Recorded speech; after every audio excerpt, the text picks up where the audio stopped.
잠언 19장. 가난하여도 성실하게 행하는 자는 입술이 패역하고 미련한 자보다 나으니라. 지식 없는 소원은 선하지 못하고 발이 급한 사람은 잘못 갖느니라. 사람이 미련함으로 자기 길을 굽게 하고 마음으로 여호와를 원망하느니라. 재물은 많은 친구를 더하게 하나 가난한즉 친구가 끊어지느니라. 거짓 증인은 벌을 면하지 못할 것이요 거짓말을 하는 자도 피하지 못하리라. 너그러운 사람에게는 은혜를 구하는 자가 많고 선물 주기를 좋아하는 자에게는 사람마다 친구가 되느니라. 가난한 자는 그의 형제들에게도 미움을 받거든 하물며 친구야 그를 멀리하지 아니하겠느냐. 따라가며 말하려 할지라도 그들이 없어졌으리라. 지혜를 얻는 자는 자기 영혼을 사랑하고 명철을 지키는 자는 복을 얻느니라. 거짓 증인은 벌을 면하지 못할 것이요 거짓말을 뱉는 자는 망할 것이니라. 미련한 자가 사치하는 것이 적당하지 못하거든 하물며 종이 방백을 다스림이랴. 노하기를 더디하는 것이 사람의 슬기요 허물을 용서하는 것이 자기의 영광이니라. 왕의 노함은 사자의 부르짖음 같고 그의 은택은 풀 위에 이슬 같으니라. 미련한 아들은 그의 아비의 재앙이요 다투는 아내는 이어떨어지는 물방울이니라. 집과 재물은 조상에게서 상속하거니와 슬기로운 아내는 여호와께로서 말미암느니라. 게으름이 사람으로 깊이 잠들게 하나니 태만한 사람은 줄일 것이니라. 계명을 지키는 자는 자기의 영혼을 지키거니와 자기의 행실을 삼가지 아니하는 자는 죽으리라. 가난한 자를 불쌍히 여기는 것은 여호와께 꾸어드리는 것이니 그의 선행을 그에게 갚아주시리라. 내가 내 아들에게 희망이 있은즉 그를 징계하되 죽일 마음은 두지 말지니라. 노하기를 맹렬히 하는 자는 벌을 받을 것이라. 내가 그를 건져주면 다시 그런 일이 생기리라. 너는 권고를 들으며 훈계를 받으라. 그리하면 내가 필경은 지혜롭게 되리라. 사람의 마음에는 많은 계획이 있어도 오직 여호와의 뜻만이 완전히 서리라. 사람은 자기의 인자함으로 남에게 사모함을 받느니라. 가난한 자는 거짓말하는 자보다 나으니라. 여호와를 경외하는 것은 사람으로 생명에 이르게 하는 것이라. 경외하는 자는 족하게 지내고 재앙을 당하지 아니하느니라. 게으른 자는 자기의 손을 그릇에 넣고서도 입으로 올리기를 괴로워하느니라. 거만한 자를 때리라. 그리하면 어리석은 자도 지혜를 얻으리라. 명철한 자를 견책하라.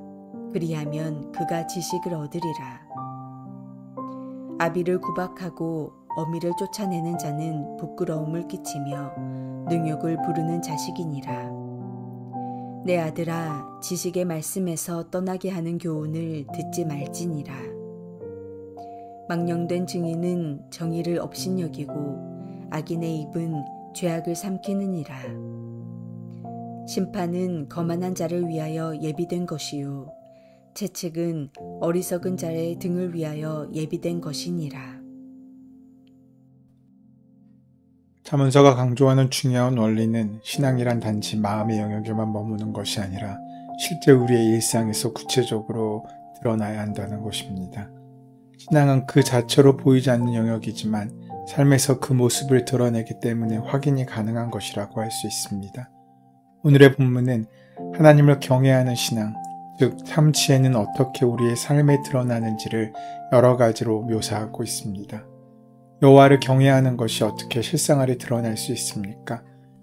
여호와를 경외하는 것은 사람을 생명에 이르게 하는데 가난한 자를 불쌍히 여기고 타인에게 인자하게 행함으로 나타납니다. 타인을 향한 모든 행위를 하나님께서 하나도 잊지 않으시고 갚아주실 것입니다. 이 주제에 관련하여서 재물과 친구의 말씀을 우리에게 주십니다. 재물이 친구를 더하게 하신다는 말씀을 통해서 재물도 지혜롭게 사용하면 우리에게 그저 쾌락뿐만 아니라 하나님의 은혜와 역사 가운데 그 삶을 나눌 지혜로운 친구를 만나게 하신다는 것입니다. 그러면 우리에게 좋은 친구는 어떤 친구입니까? 먼저 입술이 지혜로운 친구입니다. 1절 말씀을 보면 가난하여도 성실하게 행하는 자는 입술이 패역하고 미련한 자보다 낫다라고 말씀합니다. 이 구절에서 잠언 기자는 성실하게 행하는 자와 입술이 패역하고 미련한 자를 대비시키고 있습니다. 그 말은 진짜 좋은 친구가 되려면 입술을 지혜롭게 잘 관리하라는 말씀이기도 합니다. 누군가를 판단하는 것에 주의하고 판단을 서두르지 말아야 합니다. 인간의 이해에는 항상 시간이 좀 더 필요합니다. 더 나아가 그 사람의 장점을 발견하고 그 장점을 말하는 습관을 기를 수 있어야 합니다. 성실하게 행하며 지혜로운 말로 친구의 아픔을 헤아려주는 좋은 친구가 되며 찾는 우리가 되어야 할 것입니다. 또한 좋은 친구는 감사가 넘치는 친구입니다. 본문의 2, 3절 말씀을 보시면 지식 없는 소원은 선하지 못하고 발이 급한 사람은 잘못 가느니라. 사람이 미련함으로 자기 길을 굽게 하고 마음으로 여호와를 원망하느니라 라고 말씀합니다. 여기서 보면 사람의 소원 중에도 잘못된 소원도 있다는 것을 보여주고 있습니다. 그런 잘못된 소원을 가지고 자기가 잘못된 길로 갔다가 나중에 오히려 하나님을 원망할 때가 얼마나 많습니까? 좋은 친구가 되려면 상황에 대하여 원망하기보다는 감사를 앞세울 수 있어야 합니다. 사람이 현재 처지에서 행복을 발견하지 못하면 아무리 많은 것을 소유한다고 해도 우리는 행복할 수 없습니다. 원망은 아무리 많은 것을 갖고 있어도 그것을 누리지 못하게 하는 무서운 병입니다. 반면 감사는 어떠한 약보다 강력한 치료제입니다. 감사하는 사람이 많으면 공동체와 그 가정이 건강해집니다. 원망은 인생에 어떤 도움도 주지 않지만 감사는 생각을 초월한 많은 축복을 예비하고 좋은 친구를 얻게 만들어줍니다. 그리고 끝까지 진실한 친구가 좋은 친구입니다. 본문 5절 말씀을 보면 거짓 증인은 벌을 면하지 못할 것이요 거짓말하는 자도 피하지 못하리라 라고 말씀합니다. 진실한 친구를 얻거나 진실한 친구가 되려면 거짓말을 삼가해야 합니다. 진실은 우정의 관계를 견고하게 만드는 최고의 덕목이 됩니다. 살다 보면 이익 문제로 친구가 갈라지는 상황을 많이 봅니다. 그처럼 자신의 이익이 판단의 근거가 되면 진리도 사라지고 의리도 없어집니다.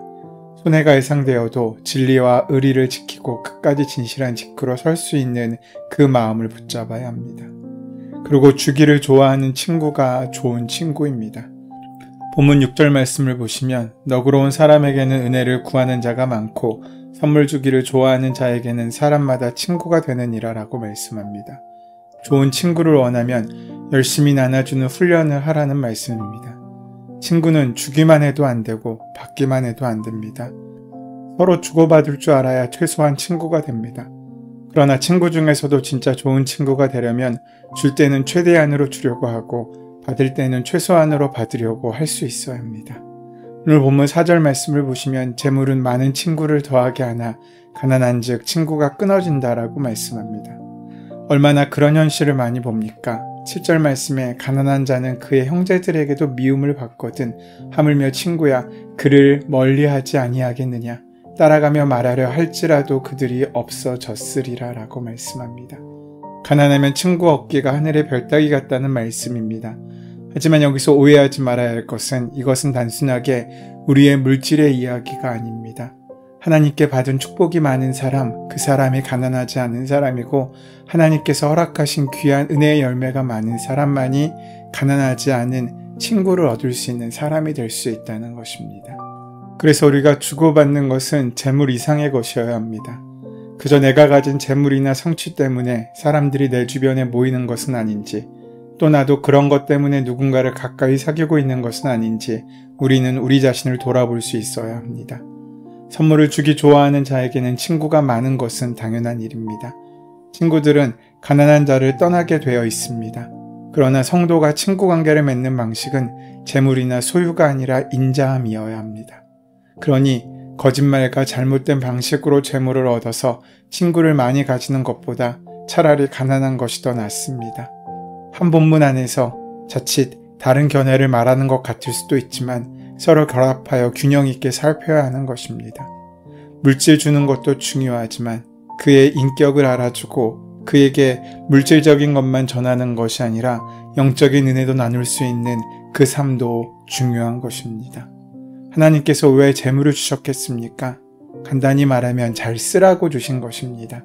그것을 움켜잡고 있는 사람은 결국 외로워질 수밖에 없습니다. 그리고 오늘 본문이 우리에게 말씀하시는 또 하나의 주제는 지혜 있는 자와 어리석은 자에 관한 말씀입니다.